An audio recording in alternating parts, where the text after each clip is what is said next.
اعوذ باللہ السمیع العلیم من الشیطان اللعین الرجیم بسم اللہ الرحمن الرحیم وبہ نستعین وہو خیر معین الہی انطقنی بالہدی والہمنی التقوی الحمد للہ رب العالمین۔ پروردگار کا شکر ہے کہ اس نے ماہ شوال المکرم کا چاند دکھایا، اور جیسے ہی شوال شروع ہوتا ہے، شوال اپنی مناسبتوں کی آب و تاب کے ساتھ ماہ شوال المکرم کا آغاز ہوتا ہے۔ عید الفطر کے بعد، عید الفطر سے تو آغاز ہوتا ہے نا شوال کا، پہلی ہی تاریخ عید قرار دی پروردگار عالم نے۔ اس کے بعد دوسری ہم مسلک جعفری سے وابستہ افراد کے لیے دوسری بڑی مناسبت اس مہینے کے اندر 8 شوال المکرم، تاریخ انسانیت، تاریخ اسلام، تاریخ تشیع کا ایک سیاہ ترین دنوں میں سے ایک دن، انہدام بقیع۔ اور اللہ کا احسان ہے کہ ہمارے ہاں قبرستانوں میں جانے کا ایک رواج ہے، جو کہ ریکمینڈڈ بھی ہے۔ سیدہ کونین سلام اللہ علیہا کی سیرت میں ہمیں ملتا ہے کہ وہ ایوری تھرسڈے اور ایوری منڈے جایا کرتی تھیں شہدائے احد کی قبور کے اوپر، اور وہاں پر استغفار اور ذکر کیا کرتی تھی۔ اور پھر فضیلت کے اعتبار سے، ابھی تک میں نے جتنی میرے پاس رسائی تھی کتابوں کے اعتبار سے، ہمارے ہاں ایک قبرستان ایسا ہے جس کی فضیلت میں ہمارے پاس روایات ہیں، اور وہ بقیع ہے۔ اچھا، صرف ہماری کتابوں میں روایات نہیں ہے، میں نے ایک روایت پڑھی، ابھی ایک کتاب پڑھی تھی انہدام بقیع کے حوالے سے، جسٹس حسن رضا غدیری صاحب کی، اردو میں ہے وہ کتاب، اچھی کتاب ہے۔ اور بہرحال اس کے علاوہ اور کچھ کتابیں اس موضوع پر ہر زبان میں لکھی گئی ہیں، عربی میں، فارسی میں، اردو میں۔ تو اہل سنت کے پاس بھی ایسی روایات ہیں، یعنی ایک روایت کو اہل سنت کے علماء نے نقل کیا، اور اسی روایت کو مفہوماً ہمارے شیعہ علماء خاصہ نے بھی نقل کیا کہ اللہ کے رسول ایک رات عائشہ کے ہاں ان کی نوبت تھی، جب ان کو ایسا لگا کہ وہ سو گئی ہیں تو وہ اٹھے اور آمادہ ہوئے، اور ادھر ان کی زوجہ کو یہ احساس ہوا کہ شاید وہ کسی ایک بدگمانی سی بقول ان کی زوجہ کے میرے دل میں پیدا ہوئی کہ ایسا نہ ہو کہ اللہ کے رسول اپنی کسی اور زوجہ کے پاس جائے، اس کے ساتھ ٹائم سپینڈ کرے۔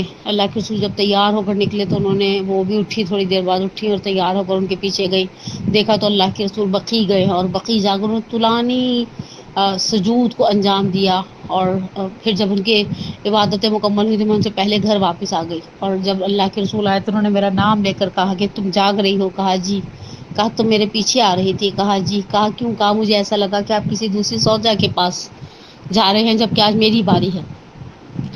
تو کہا کہ آپ کیوں گئے تھے بقیع؟ کہا اس لیے کہ مجھے حکم دیا گیا ہے خدا کی بارگاہ سے کہ میں اہل بقیع کے لیے دعا کروں۔ مسلمانوں کے درمیان ایک کانسیپٹ تھا بقیع کی عظمت کا۔ عثمان بن مظعون پہلے مہاجر ہیں جو دفن ہیں بقیع کے اندر۔ رسول اللہ کے فرزند ابراہیم کی قبر بقیع کے اندر ہے۔ رسول اللہ کی 6 پھوپھیاں، عاتکہ، برہ، میمونہ، صفیہ، باقی 2 کے نام ذہن میں نہیں آ رہے میرے، وہ بقیع کے اندر دفن ہیں۔ اور بہرحال بقیع کے اندر انصار اور مہاجرین کی بڑی جلیل القدر شخصیات دفن ہیں جنت البقیع کے اندر۔ اور یہ کانسیپٹ مسلمانوں کے اندر بقیع کی عظمت کا اتنا زیادہ تھا کہ قیامت کے میدان میں ہزاروں چہرے بقیع سے اس طرح سے چمکتے ہوئے محشور ہوں گے گویا بدر التمام، جیسے ایک ماہ کامل، ایک 14ویں رات کا چاند چمکتا ہوا کہیں پر نمایاں ہوتا ہے۔ اسی لیے تاریخ گواہ ہے، زائر مفتی جعفر حسین صاحب مرحوم علی اللہ مقامہ نے بھی اشارہ کیا کہ جب خلیفہ ثالث کو آخر ذی الحجہ 36 ہجری کے اندر بہت بے دردی سے بلوائیوں نے قتل کر دیا، اور ان کی لاش کو بقیع کے پاس ایک مزبلہ پر جو یہودیوں کی ملکیت تھا پھینک دیا، تو اور پھر کچھ 1-2 دن تو لاش ان کے ایسے ہی پڑی رہی، پھر ان کے چاہنے والوں نے اس لاش کو دفنا دیا، اور جب بنو امیہ برسر اقتدار آئے تو بنو امیہ نے اس لاش کو، اس حصے کو خرید کر، اس اراضی کو، اس ایریا کو، زمین کے اس ٹکڑے کو، بقیع کی باؤنڈریز کو ایکسٹینڈ کر دیا تاکہ آنے والی نسلیں کہیں کہ ہاں یہ شخص بقیع میں دفن ہے، حالانکہ وہ حصہ جہاں پر وہ دفن تھے وہ اس وقت بقیع کا کے ایریا میں ہی نہیں آتا تھا۔ اور بہرحال بقیع کے بعد جو دوسرا ہمارے یہاں ایک عظیم قبرستان ہے، البتہ اس کے اوپر مجھے روایت ابھی تک نہیں ملی، ڈھونڈنے کے باوجود مجھے کوئی ایسی روایت نہیں ملی۔ جو کچھ مجھے ملا ہے کتابوں سے، کتاب ہے اماکن اور مقدسہ اور قبورۂ ائمہ، فارسی میں، اس کے اندر مثلاً عراق کے ایسی قبرستانوں کے اور عراق میں جو مقدس مقامات ہیں اس حوالے سے لکھا گیا. وہ دوسرا اہم اور فضیلت والا جو قبرستان ہمارے مسلک کے جعفری کے ماننے والوں کے درمیان محترم ہے، وہ وادی السلام کا قبرستان ہے. اور اس کے لیے ایک نظریہ ہے، بہرحال ہمارے لوگوں کے درمیان ایک سوچ ہے کہ اذا مت تو دفنی فی جنب الحیدر، جب میں مر جاؤں نا تو مجھے جنب حیدر میں، جنب امیر المومنین میں، ان کے قرب میں دفن کرنا. اس حوالے سے میں نے روایتیں دیکھی، میں نے کچھ بزرگان اور مشائخ کے ہمارے پرانے علماء کے خواب اس کتاب میں بعض بیان کیے گئے کہ مثلا انہوں نے دیکھا کہ امیر المومنین کی ضریح سے، امیر المومنین کے گنبد سے بہت ساری رسیاں ہیں جو دارالسلام وادی السلام کے قبرستان میں مختلف قبروں سے جڑی ہوئی ہیں، اور یہ گویا ایک انڈیکیٹر ہے امیر المومنین کی شفاعت کا اور امیر المومنین کے وجود ناظرین کی برکت کا کہ جو ان کے قرب میں دفن ہیں. اور امیر المومنین کی ذات کی جو برکتیں، بہرحال ان کی برکتیں زندگی میں تھی، زندگی کے بعد، شہادت کے بعد بھی وہ برکتیں باقی ہیں. اور بہرحال وَلَا تَحْسَبَنَّ الَّذِينَ قُتِلُوا فِي سَبِيلِ اللَّهِ أَمْوَاتٌ بَلْ أَحْيَاءٌ عِندَ رَبِّهِمْ يُرْزَقُونَ. ایک عام شہید کے لیے قرآن کہتا ہے کہ ان کو مردہ تصور مت کرو، وہ زندہ ہے اور اپنے خدا کی بارگاہ میں رزق پا رہے ہیں. تو وہ تو بہرحال امیر المومنین ہے اس تمام تر عظمت کے باوجود. لیکن جس طرح سے بقی کے اوپر تو بہرحال میں نے کہا نا ہمارے پاس روایات بقی کی عظمت کے لیے موجود ہیں، لیکن وادی السلام کے حوالے سے ہمارے پاس بزرگان کی واقعات، ان کے کچھ خواب یا ان کی جو وصیتیں، اور ان وصیتوں کے اندر اس شہر بابرکت نجف کے اندر دفن ہونے کی خواہش اور اس کا ایک اصرار محسوس کیا جاتا ہے. اور بہرحال ان قبرستانوں کے اپنے فقہی مسائل ہیں، ان قبرستانوں کی اپنی ایک اہمیت ہے. اور مجھے عید والے دن وادی حسین کو دیکھ کر ایک عجیب سے دکھ کا احساس بھی ہوا کہ اتنا میس کر دیتے ہم لوگ قبرستانوں کو کہ واقعی دکھ کی اور سوچنے کی بات ہے کہ مثلا میں جتنی دیر بیٹھی رہی میں نے محسوس کیا کہ ہم پتہ نہیں میرے ایسے قوم کب سدھرے گی، ہم کب سویلائزڈ ہوں گے، کب ہم ایک مہذب، حتیٰ دین آپ کو تہذیب سکھاتا ہے. لوگ پھول ڈال رہے ہیں اپنے مرحومین کی قبروں پر، تھیلیاں وہیں پھینک رہے ہیں.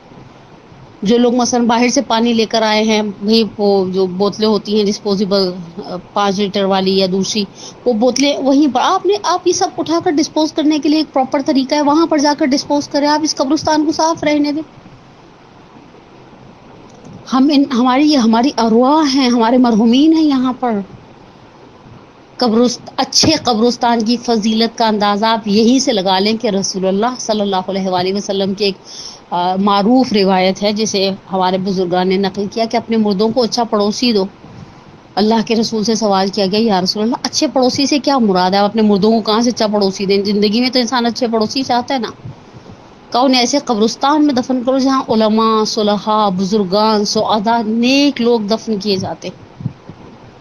اور پھر بہرحال وہ اشرف حداد کی زوجہ کے واقعے کے بعد ہمیں خود اس بات کا بڑی شدت سے احساس ہو جانا چاہیے کہ اگر ایک شخص ایسی جگہ پر دفن ہوتا ہے جہاں خدا کے نیک اور صالح افراد دفن ہیں، تو جس طرح ایک شخص اچھا پڑوسی زندگی میں آپ کے لیے بلیسنگ ہے، اوبیسلی مرنے کے بعد بھی ایک اچھا پڑوسی انسان کے لیے بلیسنگ ہے.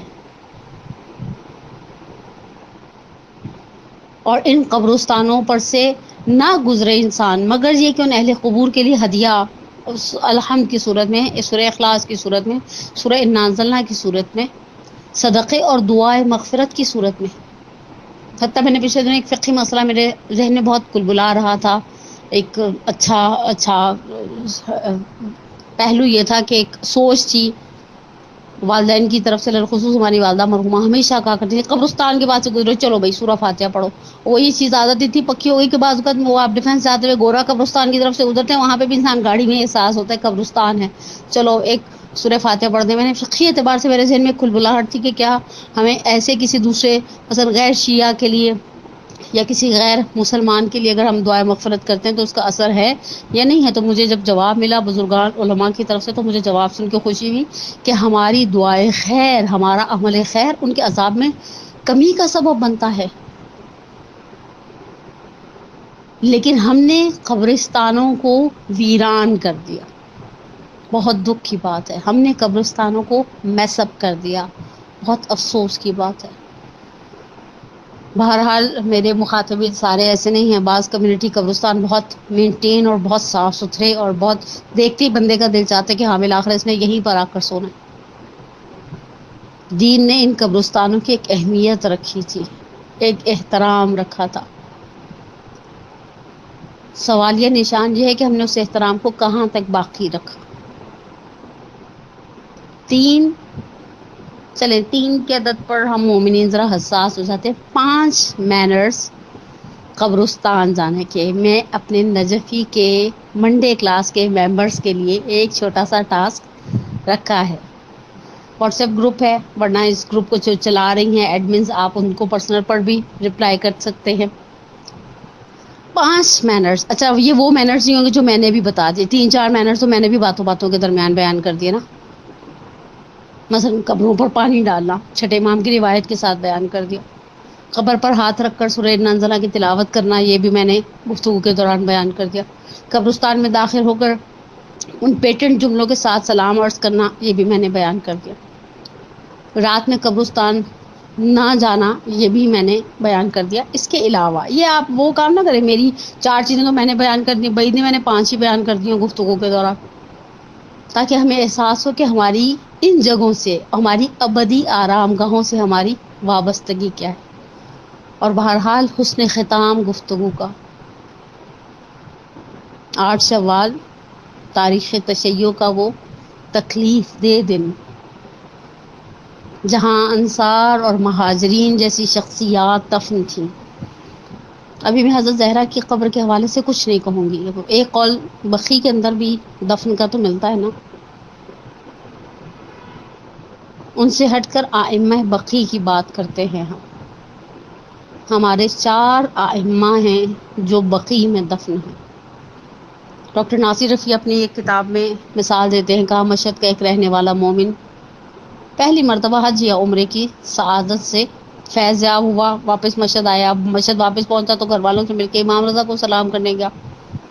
جیسے ہی وہ امام رضا کے صحن میں داخل ہوا، اس نے دخول پڑھا، سلام پڑھنے لگا نا، اور اس جملے پر پہنچا السلام علیکہ یا غریب الغربا، تو اس کی آنکھوں میں آنسو آ گئے، اور اس نے کہا مولا کیسے میں آپ کو غریب الغربا کہہ دوں، آپ کی بارگاہ منور ہے۔ سارا شہر مشہد کا اندھیرے میں ڈوب جائے، آپ کا حرم کچھ لمحے تاریک نہیں رہنے دیتے، جیسے کچھ لائٹ کو 19-20 ہوتا ہے، سٹینڈ بائی جنریٹرز فوراً آن ہو جاتے ہیں، روشنیاں، قمقمے، فانوس جگہ جگہ لگی ہوئی، جھومر، آپ کو تو ہم نے بادشاہوں کی طرح رکھا ہے۔ اگر لفظ غریب ہم کہیں تو ان 4 ائمہ بقی پر کہیں کہ جن کی قبروں پر نہ سایہ ہے نہ سائبان،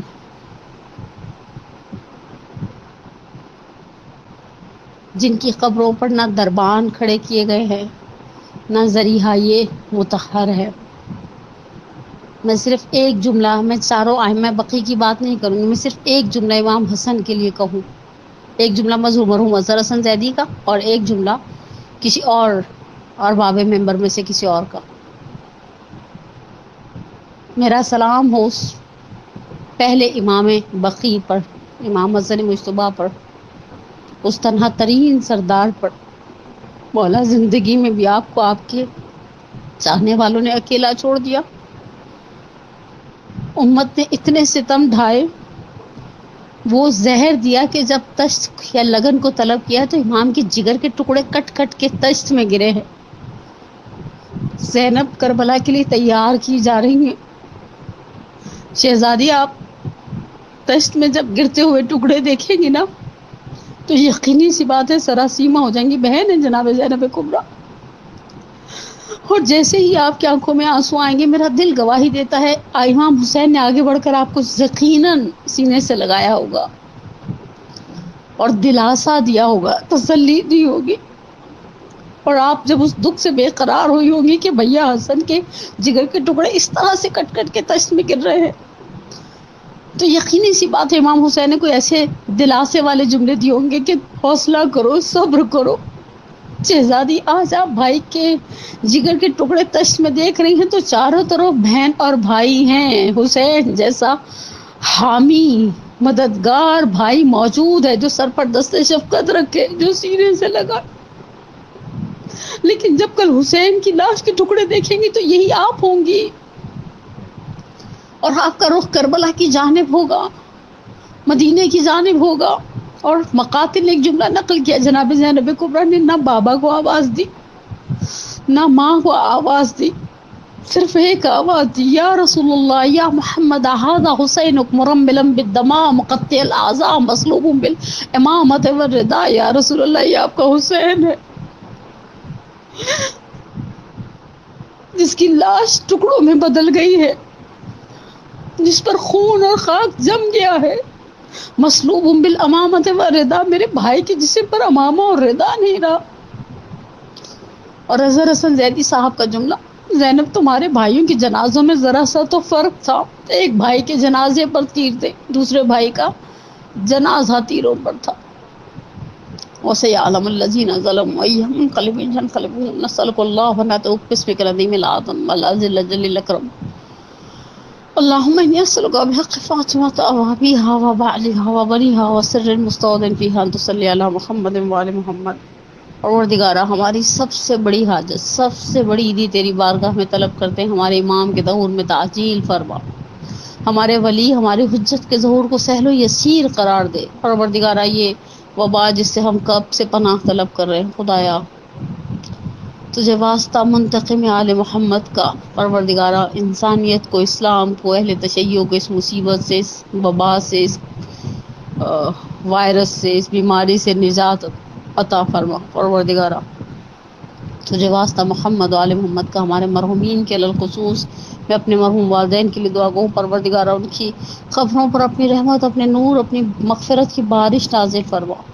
پروردگارہ تجھے واسطہ ان جلیل القدر شخصیات کا، ان چار ائمہ بقی کا، ان آٹھ چار ائمہ بقی کے ساتھ اس روایت کی روح سے جن روایات میں جناب سیدہ کی قبر مطہر کی طرف اشارہ ہوتا ہے، وجود ناظرین سیدہ کونین کے صدقے میں، اور ان 5 عظیم شخصیات کے بعد ان بزرگان کے صدقے میں جو محترم دفن ہیں جنت البقیع میں، ان کے صدقے میں پروردگارہ ہمیں اس پروردگارہ ہم ان بزرگان کے صدقے میں ہمیں ان بزرگان کی شفا سے بہرہ مند فرما.